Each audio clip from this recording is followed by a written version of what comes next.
Bom dia, meus irmãos, a paz do Senhor a todos. Deus abençoe os irmãos, jovens, adolescentes, crianças já foram para a sua sala. Comigo ficam então os jovens a partir dos 18 anos. Vamos lá, né, meus irmãos?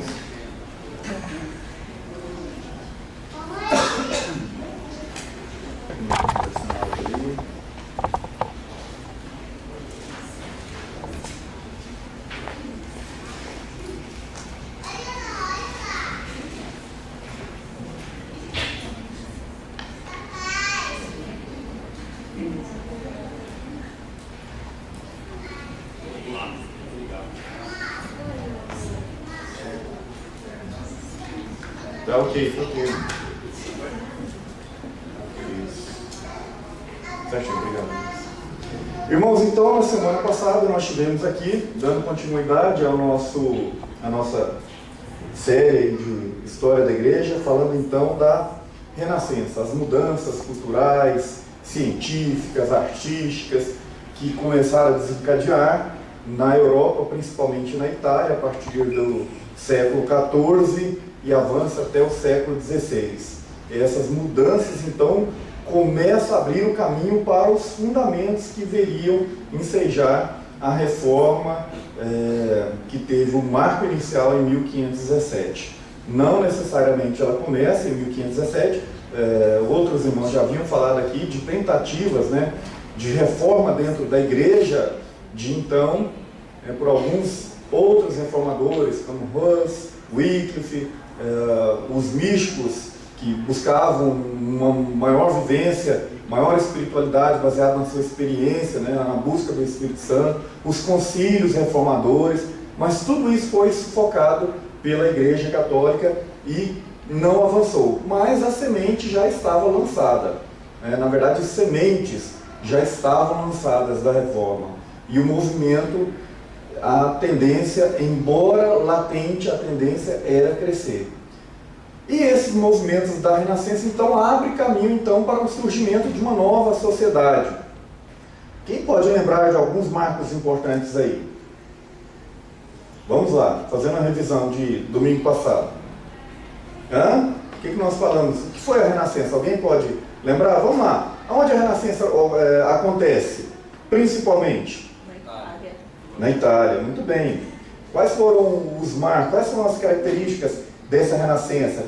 Que transição ela marca? De onde a gente está saindo e onde nós estamos entrando agora com a Renascença? Vou ajudar, vou fazer perguntas mais objetivas. Filosófico, mas o antropocentrismo. Tá, agora, característica, mas nós estamos saindo de que período? Antes, até a Renascença. Que período da história a gente tem assim como nome, um grande período da história que a gente intitula? Estamos saindo da Idade Média, exatamente. Que era caracterizado por uma sociedade uniforme, não havia possibilidade de mudança, de mobilidade social, era basicamente baseada não, ela estava toda centrada numa atividade rural, agrária. A sociedade era estruturada com as premissas do feudalismo, dos senhores. As nações, os estados, eles não estavam politicamente organizados. Lembram disso? Como é que, por exemplo, os domínios do rei da França? Como é que é? Ele exercia todo o seu domínio em todo o território francês? Só próximo ao palácio. Como é que é? Pode falar, Milton. Já falei. Fala alto aí para a galera ouvir. Áreas circunvizinhas aos palácios. Exatamente. Os domínios deles estavam basicamente limitados ali ao palácio e à cidade que cercava a circunvizinhança do palácio, né? Então era tudo muito limitado. Tá, mas e o território francês? Os senhores feudais ali que eram leais a este rei acabavam exercendo ducados e condados ali onde eles exerciam o poderio. Então era um poderio indireto. Mandar mesmo, ele mandava basicamente naquela cidade onde ele tinha o seu palácio ali. Aí o Johnny falou de alguma coisa muito importante também, Na Idade Média, nós tínhamos o conceito, então, do teocentrismo. Tudo era baseado nesse conceito religioso. E com a Renascença, o que acontece? Quem ocupa o primeiro lugar, o centro de todas as atenções agora? O homem. Em que sentido isso ocorria?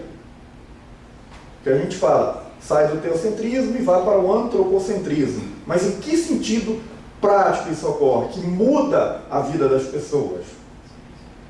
Buscava o seu próprio prazer, né? Buscava o seu próprio prazer, ele começava a agir como ser racional, né, que ele poderia refletir sobre as suas próprias decisões de escolhas de vida, e ele não ficava mais sujeito a uma imposição de um Estado religioso, no caso do Sacro Império Romano. O homem então começava a agir segundo as suas próprias concepções. E ele, como o Milo falou, começa então a se dar ao luxo de usufruir de prazeres, prazeres da arte, da literatura, e há uma busca do quê? Como é que eles descobrem essa renascença? Como é que a renascença surge? Quem lembra? Um dos fatores, quem que chegou lá na Itália trazendo uma notícia nova? Vamos começar a renascença. Por exemplo, vamos colocar em dias atuais. Como é que surge um movimento hippie no Brasil? Ele nasceu aqui? Ele veio de algum lugar. De onde? Principalmente Estados Unidos, né? Ele chega aqui através das pessoas que participam de eventos, de shows, Woodstock, enfim, tantas outras coisas, né? A liberdade sexual, e começa a trazer toda essa influência cultural para cá. E a Renascença, como é que ela chega exatamente na Itália? Qual foi um fato importante que marcou essa descoberta? Por exemplo, eles estavam em busca daquela sociedade extinta, a sociedade clássica grega e romana. Como é que eles redescobrem isso? Primeiro, eles estão ali, no território romano. Tudo bem que essa cultura já estava extinta, mas como é que eles redescobrem? Lembram? Quem chega lá com alguma obra, alguma coisa, algum conhecimento desse período? Hã? Se fosse prova, hein, irmãos? E aí?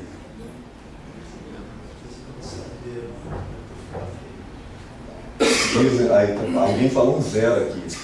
A professora perguntou para o aluno: diga para mim 4 partes do corpo que começa com Z, fulaninho. Aí ele pensou, e estou sentando a saída. Zóis, orelhas, ouvidos e unha. Aí a professora disse para ele: então você vai levar uma nota que começa com Z também. Aí ele: uns 8, professora? Será que vocês vão levar uns 8 hoje? Vamos lá, irmãos. O que aconteceu em 1453? Vou dar a dica. A queda de quê? A queda de Constantinopla. Muito bem. Aí. Olha, está chegando nos 8, né?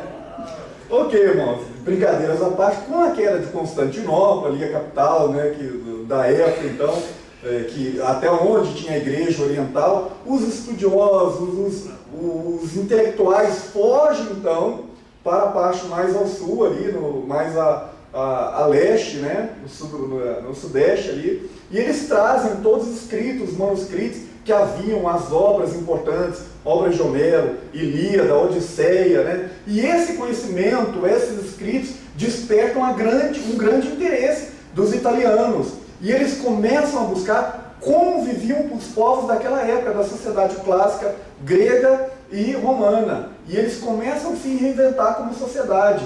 E aí eles começam, aqueles que têm dinheiro, o comércio também surge, vamos pagar gente que faça obras de arte, que escrevam, que façam peças, que façam grandes catedrais bonitas para que possamos apreciar. E como agora a gente sai de uma sociedade agrária e passa para uma sociedade mais urbana, baseada no comércio, a subsistência deixa de ser agricultura e passa a ser o comércio, eles têm dinheiro, inclusive, para descansar. Antes não tinha isso, trabalhava-se o dia todo, lembra que nós falamos? E tudo isso muda o conceito da sociedade. Então essa era a Renascença. Mas havia também a Renascença mais ao norte dos Alpes, que estava centrada no quê? Na busca, no interesse pelos manuscritos bíblicos originais, né, que eram os chamados renascentistas bíblicos, né, ou humanistas bíblicos. Depois nós vemos o surgimento das nações-estados, como que elas se fortalecem. Falamos aqui do surgimento do Estado-nação Inglaterra, do Estado-nação francês e do Estado-nação espanhol, como ele se formou. Falamos também como que a Igreja Ortodoxa ela migra então para a parte russa, né, que ao final ela se estabelece inicialmente, na parte final, inicialmente em Kiev, entre Moscou e Constantinopla, e depois, por último, ela fica só limitada ao Estado russo mesmo, centrada em Moscou, e nunca mais teve um contato direto com a igreja. Assim ela se mantém apartada dessas mudanças que houve na igreja de cá. Bom, vamos lá. Por que aconteceu a reforma? Nós já vimos algumas bases, alguns fundamentos nesses primeiros 10 minutos. Então vamos lá avançar. O que está acontecendo aqui?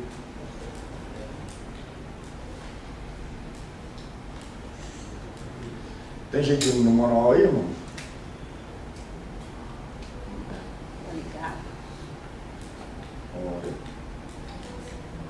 Tá, beleza, ótimo. Alguns fatores que aconteceram para dar origem à reforma. A relutância, primeiro, da Igreja Católica em aceitar essas mudanças. Como nós já falamos, a sociedade estava completamente em transformação, toda em transformação, principalmente na Itália.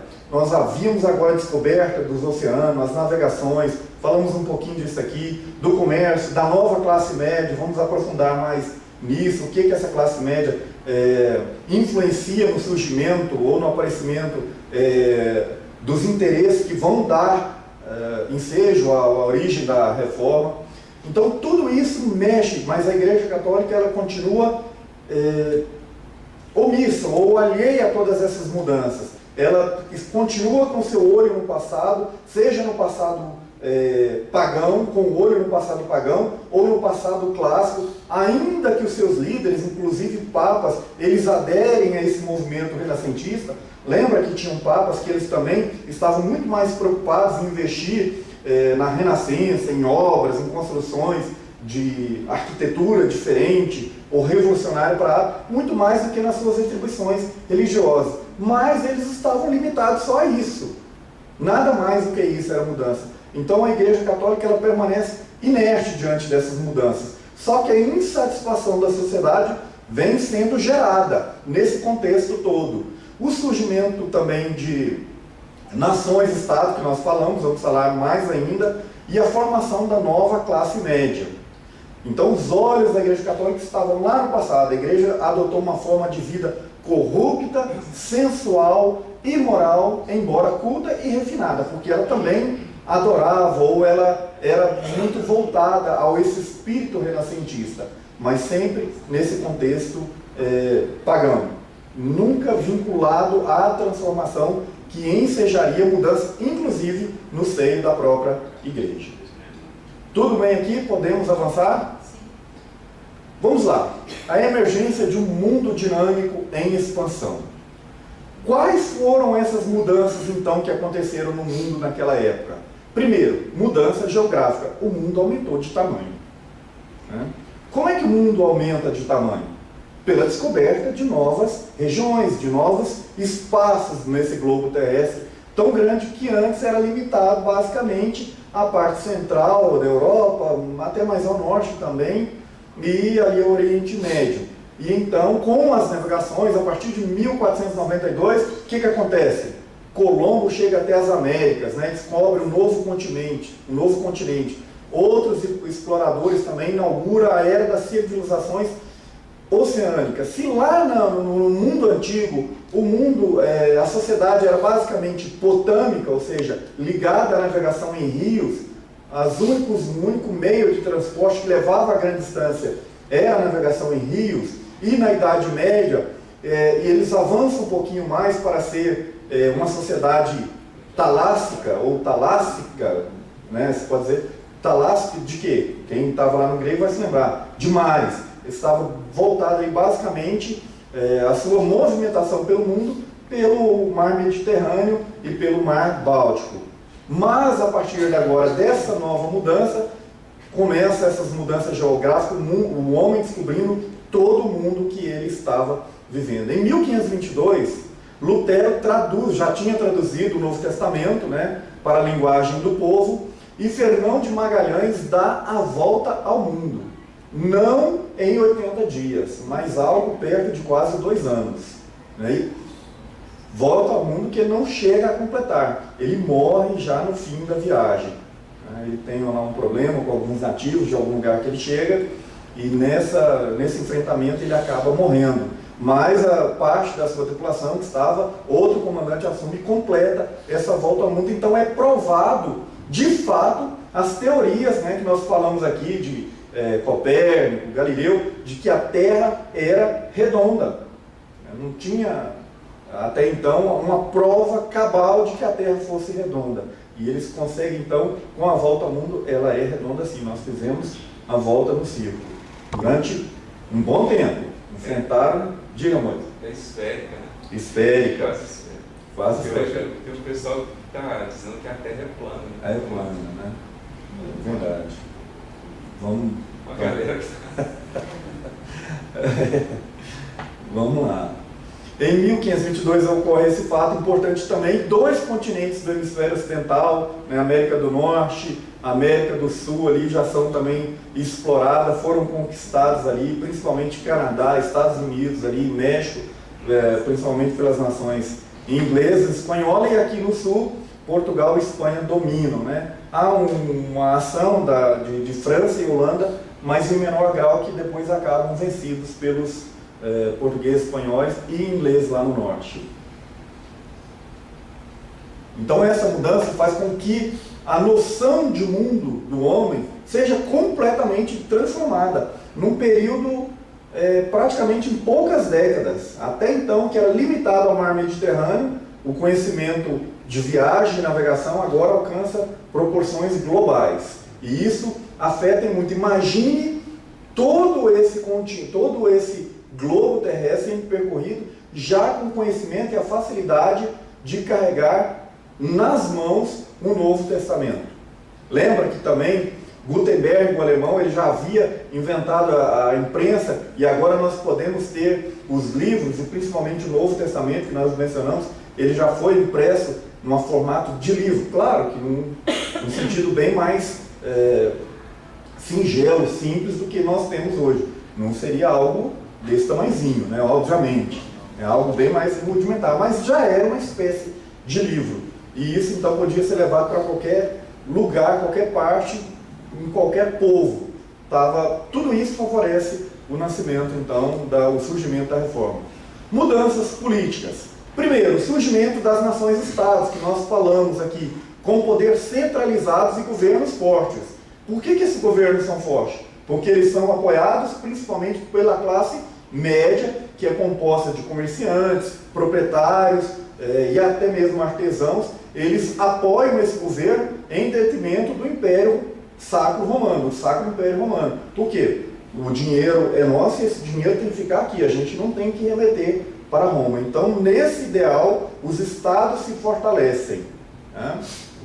Falamos como surgiu o estado inglês, espanhol e francês, que são alguns dos destaques aí. Algumas dessas nações, estados, apoiavam a reforma para controlarem de forma mais efetiva suas igrejas nacionais.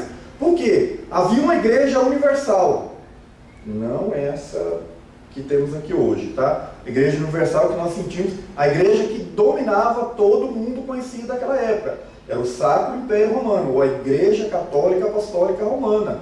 Essa era a igreja universal dominante, e todos prestavam contra ela, inclusive por meio de tributos.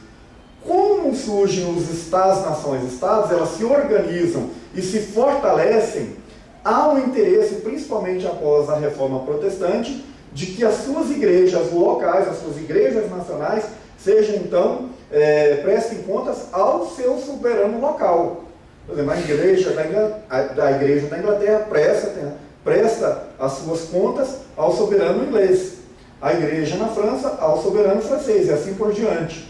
Então, elas, querendo ser independentes, elas se tornam, então, igrejas nacionais. Havia também igrejas independentes, mas a regra, no primeiro momento, foram as igrejas nacionais. Já já nós vamos entender mais sobre isso. Aqui nós, então, já estamos falando do fim do feudalismo. O feudalismo cessa de vez, aquela estrutura de sociedade e de governo, né, baseado no feudalismo, deixa de existir com essas mudanças políticas. Mudanças econômicas. O que ocorre? Com o surgimento das cidades a partir de 1500, novos mercados e a descoberta da matéria-prima, das novas terras descobertas, faz brotar o comércio. Eles vêm ao novo continente, que são as Américas aqui, começam a resgatar produtos de extração. Quem lembra de algum produto que eles levavam e comercializavam muito? Ouro. Ouro. Pau-brasil. Pau-brasil, olha aí, cultura aqui, ó. O que mais? Hã? Ouro, pau-brasil. Minerais, de modo geral, né, foram descobertos aqui, né? Levavam também, logo em seguida veio a questão da produtividade do solo aqui, começaram então a levar produtos que eram produzidos aqui, principalmente a cana-de-açúcar, né, se tornou importante no comércio dessas cidades, lá na Europa, tudo era levado para fora, principalmente aqui no nosso caso, né, do continente sul-americano. E isso fortalece esse comércio. A sociedade então agrária, ela muda o sentido completamente. Agora eles têm dinheiro decorrente deste comércio. E essas novas terras fazem brotar esse comércio e fortalecer esse comércio. Outra mudança importante no campo econômico: a nobreza feudal cede lugar à classe média. Por quê? Essa classe média agora, ela, por exemplo, na Itália. Por que ela se fortalece muito na Itália? Eles estão no meio do comércio, eles estão no meio do caminho entre a parte mais ocidental da Europa e o comércio com o Oriente. Então ali era o lugar onde havia o ponto de parada, como se a gente pudesse dizer, o entroncamento, né? Ou porto de parada, de descanso, de reabastecimento. Então esses comerciantes, ou essa nova classe média, se fortalece muito, principalmente na Itália. Por isso a Renascença tem uma força muito grande na Itália, e todo o seu vigor se concentra ali na Itália. Essa classe média, então, que não quer enviar as suas riquezas para quem? Para Roma. Roma, não nós estamos falando do Império Romano, nós estamos falando da Igreja Romana. Tá? Quando a gente fala Roma aqui, nós estamos num período bem posterior ao Império Romano no sentido político, estamos falando do Império Romano religioso. Essa classe média, não, nós vamos fortalecer o nosso próprio Estado. Nós produzimos aqui, ganhamos dinheiro aqui, o nosso dinheiro fica aqui, para ser revertido em nosso próprio benefício. Outra mudança social. Na era da sociedade feudal, a mobilidade social, sair da classe baixa e alcançar posições mais elevadas na sociedade, era praticamente impossível, raríssimo de acontecer. A menos que esse cidadão, esse indivíduo, ele se dedicasse a sua vida à igreja. Ele poderia conquistar novas posições, considerando o seu crescimento dentro do sistema eclesiástico católico daquela época, ou cristão daquela época, era a única igreja, né?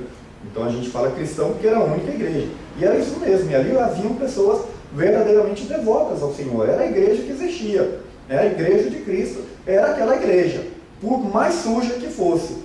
Dentro ali certamente havia um remanescente, tanto é que surge a reforma neste contexto. Então, com as novas mudanças, a ascensão social se torna uma realidade. É possível agora eu sair de classe baixa e alcançar um posto mais elevado na sociedade. Há uma esperança dentro da sociedade que eu posso conquistar, né? E isso se torna muito forte hoje, né? Hoje em dia as pessoas vão para a igreja e falam que você tem que conquistar, uma ênfase muito forte na conquista, né? Numa conquista terrena. Esse que é o problema, né? O problema está aí. Em conquistar não tem nenhum problema. Mas se o meu foco está só na conquista terrena, há um problema. Eu estou voltando à sociedade renascentista. A servidão, que antes era uma prática comum e natural, ela começa a desaparecer, ela assume proporções bem menos significativas e começa a surgir uma nova classe média, formada por proprietários livres, nobreza do campo e de comerciantes, que nós já falamos. Essa classe média fortalecida apoiou as mudanças introduzidas pela reforma no noroeste da Europa. Então aqui eles se fortalecem e apoiam essas reformas. Para eles era interessante. Por quê? Porque de um outro lado que havia um Estado religioso que era opressor, que exigia, sugava até o sangue, o leite e o sangue dessas ovelhas.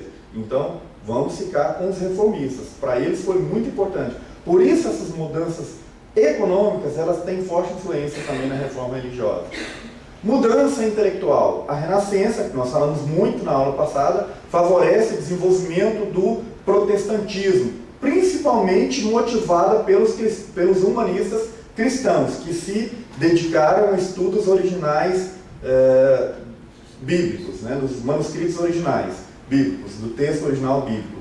A salvação é uma questão agora pessoal, ela deixa de ser um assunto dominado pela religião, que vai determinar como vai ser a sua salvação, e o homem, então, ele volta-se para o racionalismo e entende que ele pode, por si mesmo, ler e interpretar, questionar a sua posição de vida, se descobrir pecador por si mesmo, e o meio como ele pode buscar essa salvação, que é só em Deus. E isso tudo por conta desse pensamento voltado no homem. Embora a gente possa pensar, puxa, o humanismo é uma coisa negativa, mas nesse aspecto, aquele que havia o temor de Deus, ou que a salvação alcançava, para ele foi muito bom.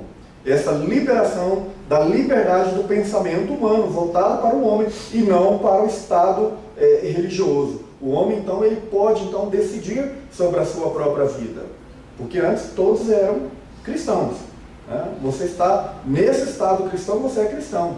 E ainda que você nunca tenha pensado sobre essa questão, isso era algo imposto, não dependia do pensamento de quem quer que fosse. Eu estou no Estado romano, então eu sou um cidadão romano católico, portanto. Né? Essa que era a questão.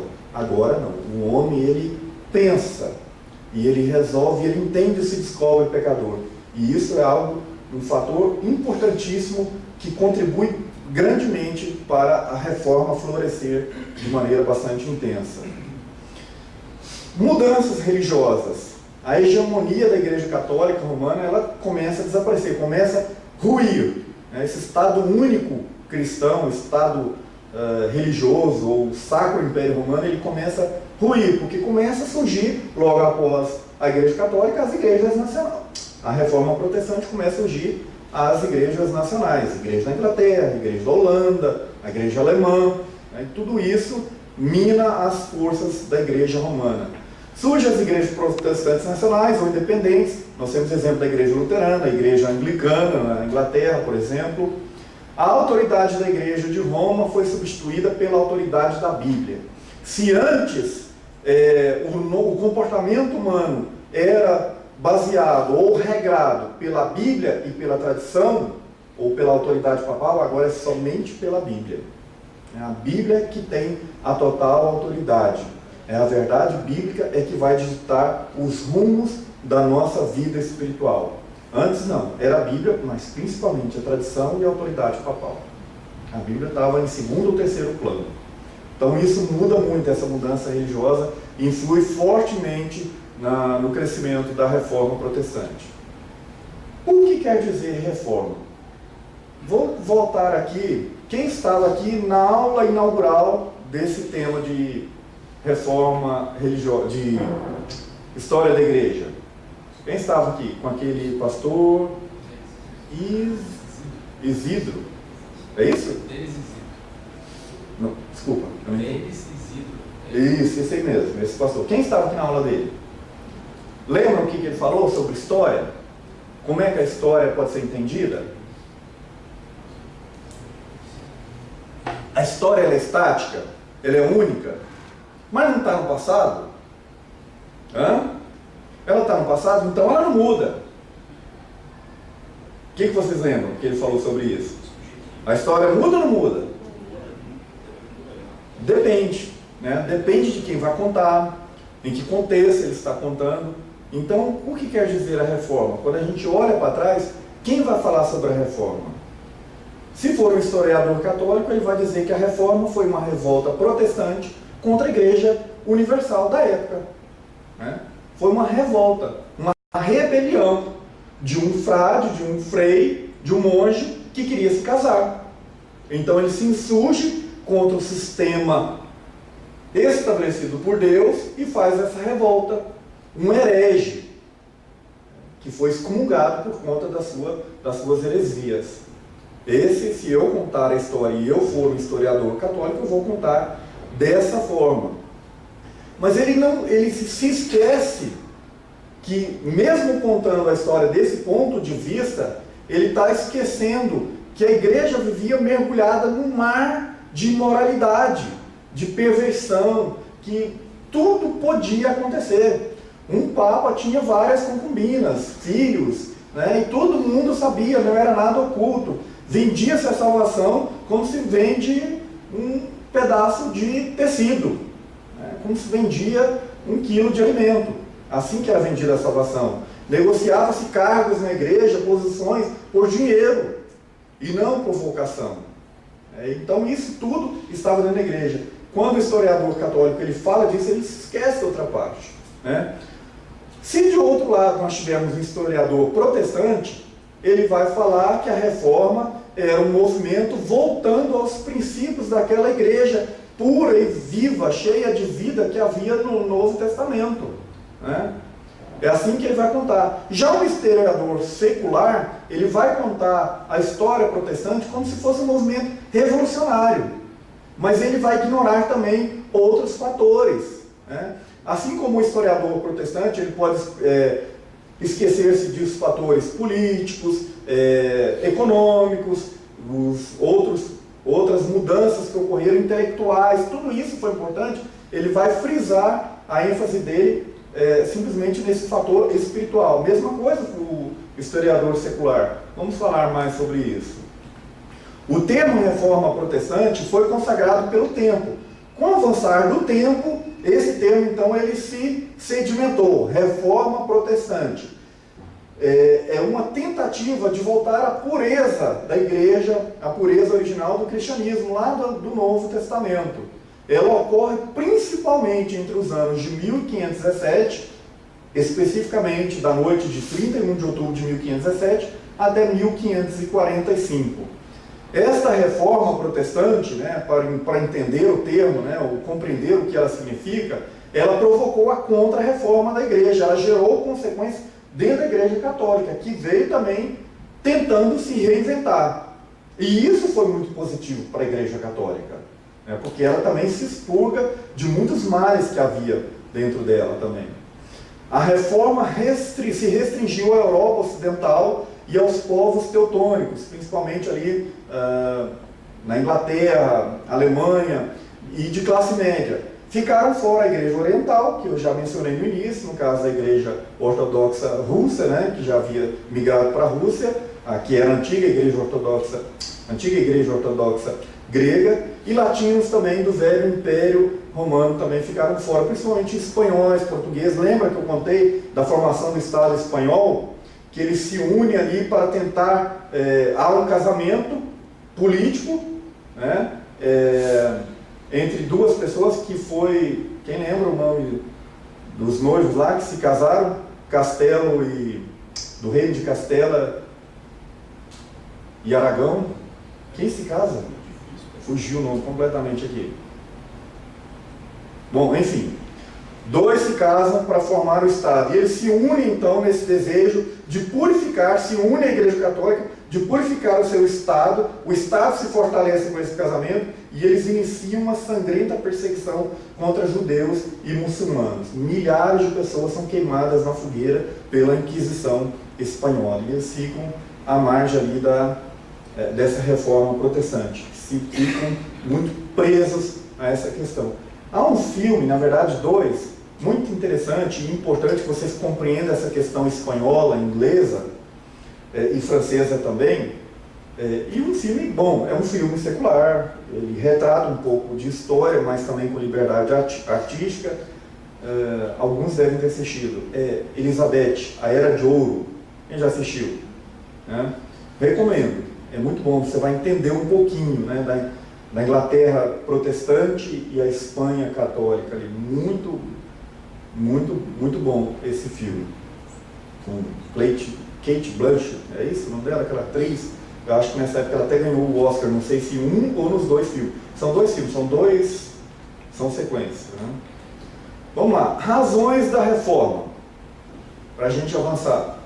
Até aqui tudo bem? Dúvidas? Hã?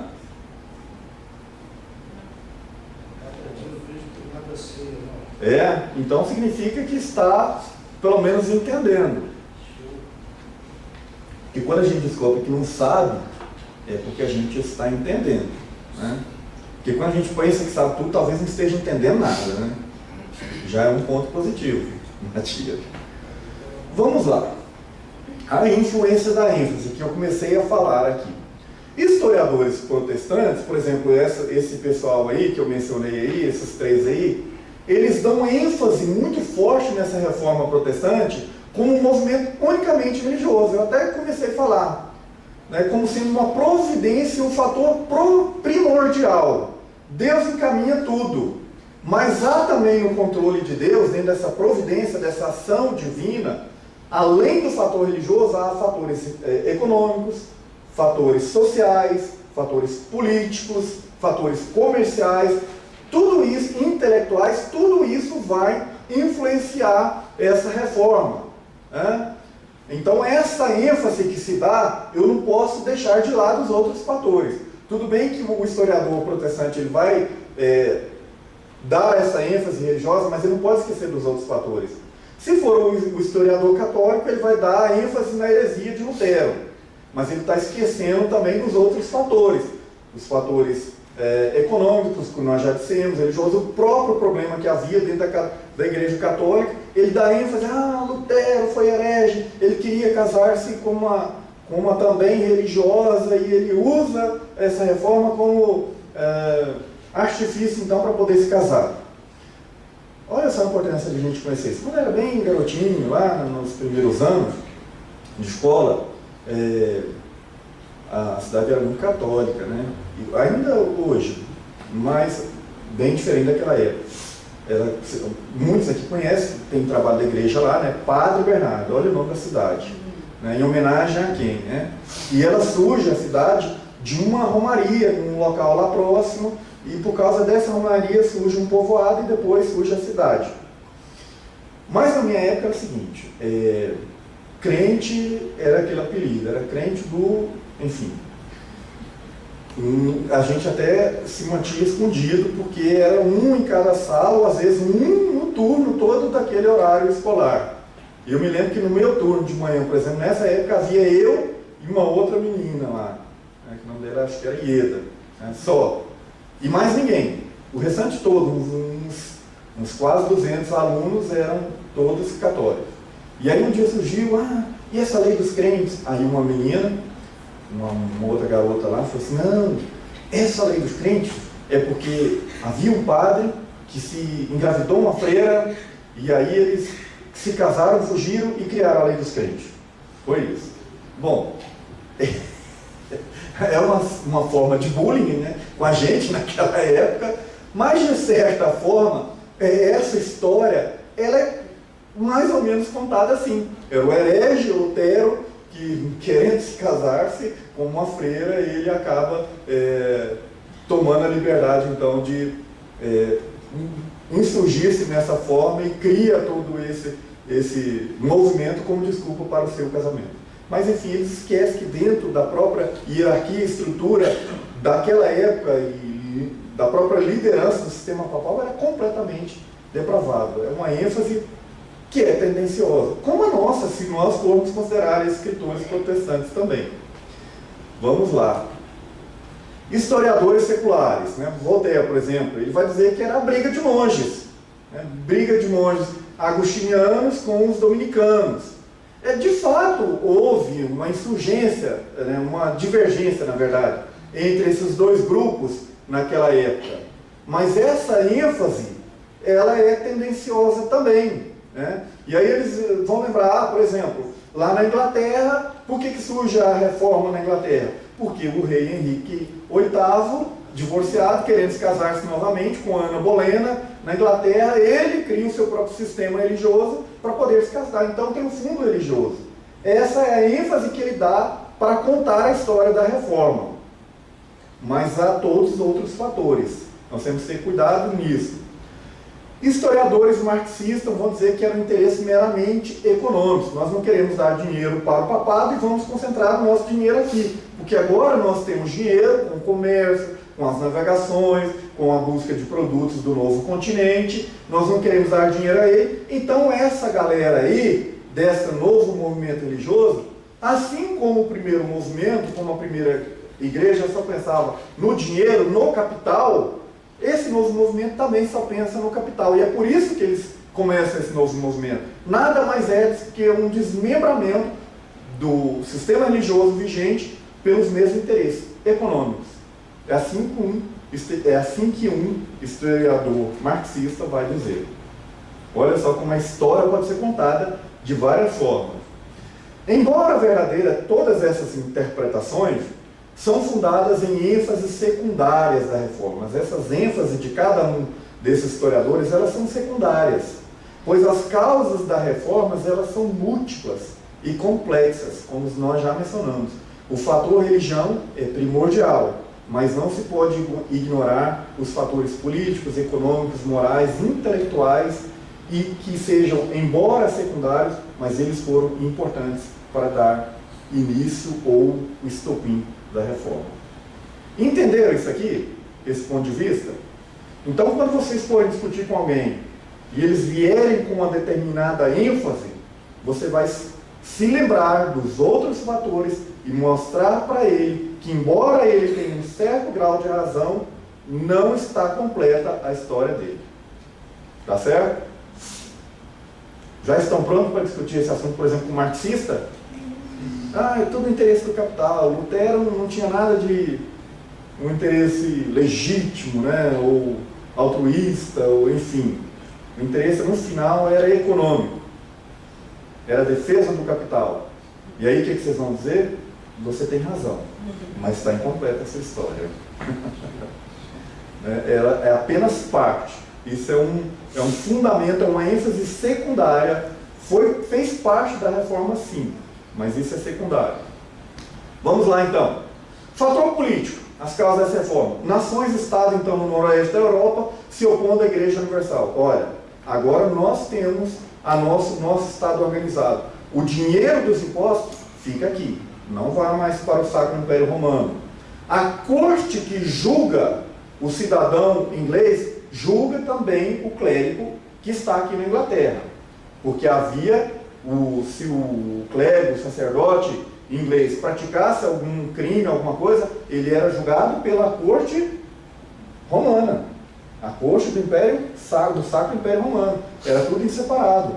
Os impostos iam para Roma. Então eles começam a questionar tudo isso. E tudo isso é um fator que vai fortalecer a reforma.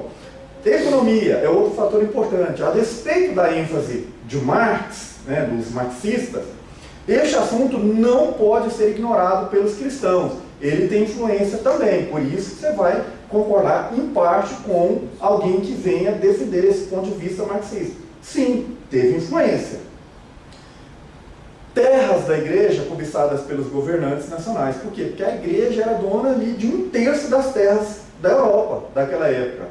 E agora que nós temos estados fortes, este soberano local do Estado Nacional, ele começa a ter interesse nessas terras que até então eram todas da Igreja Católica. Opa, peraí, é muito poder num lugar só que nem está aqui.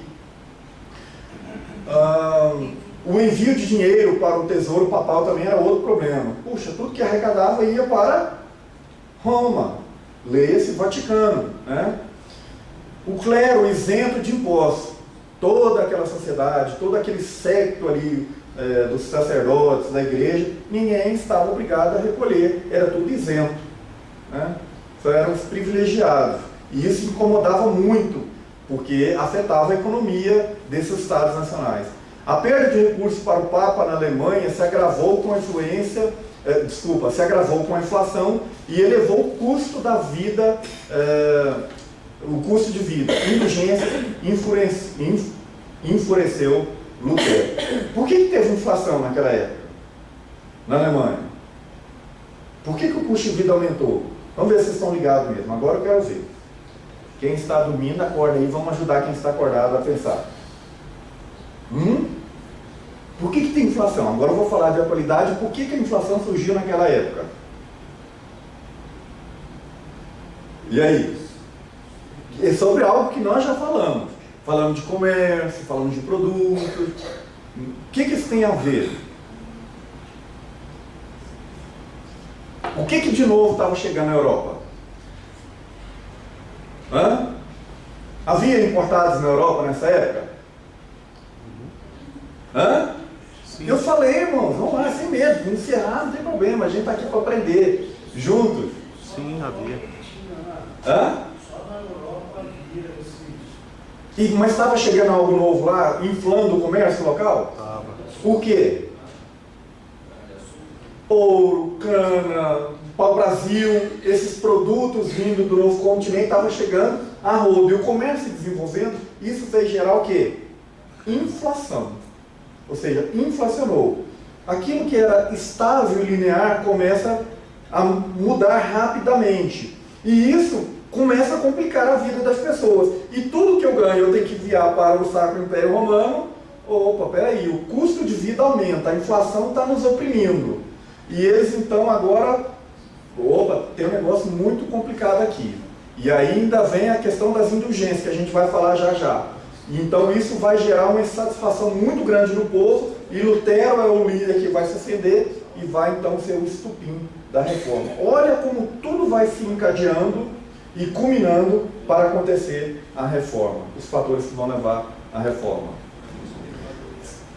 Fator intelectual, a postura crítica versus a vida religiosa imposta pela Igreja de Roma. Agora o homem começa a pensar, é um ser racional, ele agora é o centro de tudo, ele é um ser individual, ele não vive numa massa dominada por um sistema religioso. E isso se confronta, né? Isso influencia na maneira de pensar. A classe média se torna individualista. Agora eu não sou mais uma só massa movida pela igreja. Eu agora tenho minhas próprias razões, meus próprios pensamentos. E ela, nesse movimento de individualista, ela se revolta contra o conceito corporativista, que é esse conceito de massa, né? E o humanismo da Renascença se une ao princípio de liberdade individual proposto pelas Escrituras. E isso tudo faz com que a sociedade tenha esse novo modo de pensar. E esse fator intelectual também explode como uma bomba atômica para dar força na reforma protestante. O fator moral. Com o Novo Testamento em mãos, nós já falamos que ele foi traduzido, vem a imprensa, né? Estudiosos humanistas, eles percebem as discrepâncias entre a igreja que liam e a Igreja Católica Romana. Eles estão aqui com o Novo Testamento voltado, buscando as origens do cristianismo e começam a comparar com a Igreja Romana. O que eles descobrem? Uma disparidade, uma discrepância enorme. E isso faz surgir um sentimento de revolta. Não é essa igreja que Cristo criou. Tem alguma coisa errada e nós temos que mudar, né? E tudo isso vem como surgindo na efervescência da Renascença, pela essa busca do conhecimento. E como lá no norte dos Alpes nós tínhamos esses humanistas bíblicos, e isso se junta a essa Renascença e faz brotar esse sentimento de mudança. Mudança na estrutura social. Cidades prósperas, mais classe média, igual a um espírito individualista. Agora nós temos autonomia. Nós não vivemos mais nessa massa de manobra, nessa sociedade corporativista e linear, como era a sociedade feudal. Agora o movimento é outro. Membros da classe média, que poderiam ser artesãos e até lavradores, eles entendem que eram oprimidos pela uma minoria, né? Sistema eclesiástico da época. Essa insatisfação foi fundamental para a irrupção da reforma. Não está certo isso aqui. Nós somos a maioria, estamos lutando, estamos trabalhando, estamos conquistando e temos que entregar tudo a um Estado religioso. E olha que nós não estamos falando de pessoas cristãs. Mas esse movimento de estrutura social contribui na reforma nesse sentido. Mesmo nas áreas que não estamos falando de religião propriamente dita. O fracasso da igreja em satisfazer as reais necessidades do povo constitui o fator teológico, outro fator aqui que contribui para a reforma, o fator teológico ou filosófico da reforma. Tomás de Aquino, voltado à vontade do homem, não está totalmente corrompida, era a rivalidade, né? Era uma igreja que de um lado, é tomista, né? Voltada a tomista no sentido de Tomás de Aquino, que defende, não, o homem não está totalmente corrompido. Ele pode, por meio da graça, dos benefícios, das indulgências, ele pode se salvar. Né? Do sacrifício, da penitência, ele pode se salvar. De outro lado, na contrapartida, havia um outro teólogo, Agostinho, que dizia que havia depravação total. O homem nada poderia fazer para alcançar a sua salvação. Aqui era aquela disputa dos monges, tá? O homem nada pode fazer para alcançar a salvação, mas foi a própria Bíblia. Os reformadores basearam sim em Agostinho. Eles buscando o seu entendimento na Bíblia, passando para Agostinho, mas foi na própria Bíblia que eles entendem que a justificação virá para o homem somente mediante a fé e nada mais. É na Bíblia que eles descobrem, embora consultando os escritos de Agostinho. Então esse fator teológico é fundamental também na reforma religiosa. E por último, o líder necessário. Como a igreja oprimia de modo brutal qualquer levante contra a reforma, e todos esses movimentos que nós já falamos estavam surgindo, a omissão da igreja frente a essas transformações fez surgir então um líder, que era necessário. Quando há uma opressão muito forte e há um movimento efervescente surgindo, naturalmente vem um líder por trás desse movimento. E o líder foi Martinho Lutero, né? Ele então que vai vincular as ideias dos homens oprimidos pelo sistema religioso. O abuso das indulgências na Alemanha foi a causa direta da eclosão da reforma nesse país, a Alemanha. Vamos ver como é que foi essa questão lá, agora chegando no final. Graças a Deus, né, irmãos? Depois de 20 minutos vocês não conseguem reter muita coisa, eu sei disso, né? Mas o conteúdo é extenso. Querem na escada aí? Levanta a mão assim, ó. Dá glória a Deus. Dá um glória a Deus. Acorda. Moisés está ali se escando, pode levantar, não tem problema. Isso. 10 minutos a gente se encerra. Olha só o que aconteceu, presta atenção nessa história. Havia um arcebispo chamado Alberto, ele viveu entre 1490 até 1554, ele já controlava 2 províncias da igreja romana. Mas havia uma província vaga, ou vacante, que era de Mendes, em 1514. E ele logo cresceu os olhos nessa província. Sabe quantos anos ele tinha? Chuta. 23. 23 anos ele tinha. E ele cresce os olhos sobre essa, ele já acumulava 2.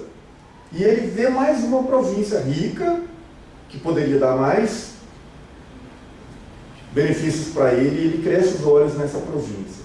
Mas a lei canônica da época proibia que ele acumulasse essas províncias. Ele teria que então pagar uma grande soma ao Papa Leão X para poder conseguir isso. Isso era comum. Não pode, mas se pagar, a gente conversa. Era assim que funcionava. Irmãos, é história. Né? E eles sabem disso. Né? A história está lá nos registros, né? Inclusive da Igreja Católica. Esse Papa, então, ele precisava de dinheiro. Lembra que nós falamos dele da semana passada, que ele também era um renascentista? Ele adorava arquitetura, ele era muito voltado pelas artes, ele fez uma doação muito importante para a Biblioteca de Roma, né, do Vaticano, e ele precisava de dinheiro para a construção da Catedral de São Pedro. Para quê? Porque o povo estava no relento? Não, porque ele amava a arquitetura. Ele queria uma obra imponente para impressionar, para deleitar-se, para satisfazer os seus olhos, ou os olhos daquele que admiravam também a arquitetura renascentista daquela época. Era por isso, esse era o motivo. Então nós temos aqui duas coisas, a fome e a vontade de comer, né? Um que queria um cargo e o outro que tinha um poder para dar esse cargo precisava de dinheiro, né? Então Alberto receberia permissão se pagasse outra grande soma. Já já nós vamos por que outra grande soma. O Papa então sugeriu a esse Alberto, né, que era esse arcebispo, um empréstimo junto aos Fegers. Não sei como é que se pronuncia, o alemão aqui talvez possa pronunciar para a gente. Uma bula papal foi emitida autorizando a venda de indulgências. Foi a garantia de pagamento do empréstimo. Olha só, vai lá nessa família rica de banqueiros, né, a família de banqueiros, os Fegers, não sei como é que, sabe como é que pronuncia isso aí, meu? Bom, enfim, vai lá nessa família de banqueiros, pega um empréstimo que você precisa para você me pagar, né, para mim, Papa Leão X, e eu vou emitir uma bula papal autorizando você a vender indulgências na Alemanha. Olha que coisa legal. Isso parece história de filme, não é? Mas é isso mesmo, é filme.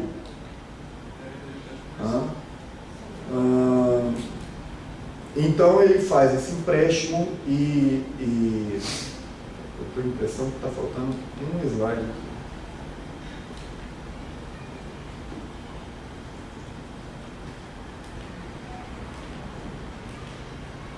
Só um instantinho. Tá. Tudo bem. Então foi isso que aconteceu. Então ele consegue autorização para vender as suas indulgências na Alemanha, consegue o dinheiro e faz um combinado final de que o seguinte, que a venda das indulgências, ele poderia repassar então metade do dinheiro para pagar o empréstimo que tinha feito com o banqueiro, com a família de banqueiros dos Fegers na Alemanha, e a outra metade então ele passava para o Papa, né? E tudo resolvido. Como é? Seria o segundo pagamento. O segundo pagamento, a outra quantia, né? E vamos lá, já já nós vamos voltar um pouquinho nessa história aqui. E assim surge essa escalada de venda de indulgências na Alemanha. O que eram as indulgências? A indulgência era um sacramento, porque ela não foi extinta, tá? É vigente até hoje, embora não praticada, mas ela não foi extinta do sistema canônico, do sistema da legislação canônica, ligada à penitência, ou seja, pagar para obter, né, carregar pedra, subir a escada de joelho, rezar não sei quantas Ave Maria, não sei quantas. Então era ligada a esse tipo de penitência. Depois de arrepender-se e confessar-se dos seus pecados, o sacerdote garantia a absolvição mediante o pagamento de uma quantia em dinheiro. Deus perdoava.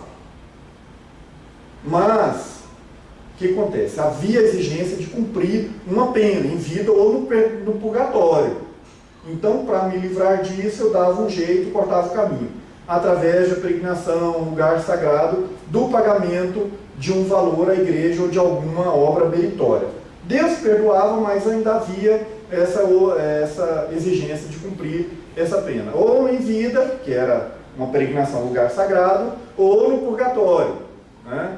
Então, para eu me livrar dessa segunda parte, eu poderia então comprar uma indulgência e estava resolvida a minha situação. A indulgência livrava o indivíduo da pena do pecado.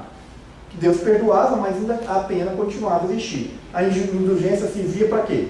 Para aliviar a pena. Você vai pular uma etapa, tá? Você vai conseguir chegar lá na frente sem passar pelo purgatório, por exemplo, né? era um mérito excedente guardado no tesouro celestial à disposição do Papa. Que tesouro celestial é esse? Cristo e os santos acumularam tanto mérito nas suas vidas que sobrou um excedente. E esse excedente estava guardado no tesouro celestial à disposição de quem? Do Papa. E o Papa poderia sacar esses méritos adquiridos pelos santos e por Cristo, que foi excedente, que sobrou, para então sacar esse mérito e dar para aqueles fiéis que pudessem pagar por esses méritos. Que agora estava, Papa, toma conta aí. Cristo então atribuiu ao Papa, esse aí sobrou, o sacrifício foi completo e ainda sobrou. Né? Então isso aí, essa sobra, você pode usar à vontade, do jeito que você bem entender. E o Papa resolveu que bem entendeu que era vendendo que ele iria negociar esses méritos. Como é que foi esse sistema? Como é que ele foi organizado? Ele foi primeiramente formulado por Alexandre de Halle, no século ainda XIII. Clemente, que foi outro Papa, Clemente VI, declarou como dogma da Igreja, já no século XIV, em 1343, e houve uma bula papal de Sisto IV, em 1476, que estenderia esse privilégio a almas do purgatório. Se alguém da minha família já estivesse no purgatório, eu poderia comprar lá e pagar por ele para tirá-lo de lá e mandá-lo direto para a eternidade. Certo? Isso era muito bom. Ou vocês acham que não era? O monge domiciliano Johann Tetzel foi o agente de Alberto. Lembra que Alberto conseguiu lá a bula papal para vender as indulgências na Alemanha? Então esse Tetzel, que na próxima aula a gente vai falar bastante dele, que com quem Lutero vai ter os confrontos, né? Então ele foi o agente para vender. Ele recebeu o equivalente a $1.000 por mês, mais de reembolso pelas despesas que ele teve para vender essas indulgências. O equivalente a $1.000, não existia dólares, mas transformando em dinheiro de hoje seria mais ou menos isso. Algo em torno de R$4.000, né? Que, olha só, lá nos idos do século XVI, início do século XVI, alguém recebendo um salário desse, será que era baixo esse salário? Para ele negociar e vender essas indulgências e ganhar ainda esse salário, quanto será que ele ganhava com a venda das indulgências? O bruto. Imaginem na cabeça de você. Mais as despesas que ele tinha. Era líquido esse salário dele. Esse Tetzel, ele coagia e prometia a remissão até dos pecados mais graves. E era uma opressão para vender. O valor da indulgência variava de acordo com a riqueza e a posição social do freguês que fosse comprar a indulgência. Se fosse um pobre, coitado, ele poderia até sair de graça, né? Porque afinal o Papa é misericordioso. A Igreja também ama os pobres. E mais se fosse alguém de posse como um rei, por exemplo, ele poderia sair até por volta de algo em torno de $300. Então esse era o sistema de venda de indulgência. E na próxima semana começamos a história então com Lutero. E aí nós vamos dar uma acelerada, porque aí a história é mais dinâmica. O que fica hoje? Todos esses fatores que contribuem para a reforma protestante. Não foi apenas um fator religioso. Todos esses fatores, econômico, social, político, intelectual, né, tudo isso contribui de forma contundente para que a reforma acontecesse na vida das pessoas e da igreja. Amém, meus irmãos? Amém. Última pergunta. Conseguiram gravar alguma coisa? Nada? Pouquinho. Eu ia imprimir, mas desculpa, eu trouxe só o texto em slide, esqueci o arquivo de texto do Word. E aí, por isso, eu não imprimi. Na próxima semana, então, eu vou imprimir e trazer as duas, para não encher o e-mail da igreja com... a maioria das pessoas que estão no e-mail não costumam vir a EBD. Mas vocês que são fiéis, estão aqui todos fiéis a EBD, estão aqui todos domingos, vou trazer impresso para vocês. Tudo bem, meus irmãos? Vamos ficar de pé, encerrar essa manhã e vamos para casa, né? Para o almoço. Para o almoço. Vamos orar então, agradecendo a Deus. Senhor, muito obrigado por mais um dia que nós podemos estar aqui juntos, aprendendo dessa história tão rica e tão importante, que mudou a história das nossas vidas. E por causa disso nós estamos aqui hoje. Porque sabemos que, acima de todos esses fatores, a tua mão estava guiando todos esses acontecimentos, todos esses fatos estavam sendo guiados e dirigidos pela tua poderosa mão. Nada acontece, Senhor, se o Senhor não quiser. Por isso nós te louvamos, te agradecemos, porque Deus é o Senhor da história e tudo está no controle da tua mão e da tua palavra. Nós te agradecemos e te bendizemos. Neste dia também entregamos nossas vidas, pedimos que o Senhor nos conduza em paz e que à noite nós possamos estar aqui mais uma vez juntos para louvar e adorar o teu nome. Guarda aqueles que não poderão vir, aqueles que estão viajando, que o Senhor possa abençoá-los em nome do Senhor Jesus. Muito obrigado por tudo. Amém, meu Senhor. Os irmãos, tenham um bom dia, uma boa tarde, um bom almoço e à noite estaremos aqui.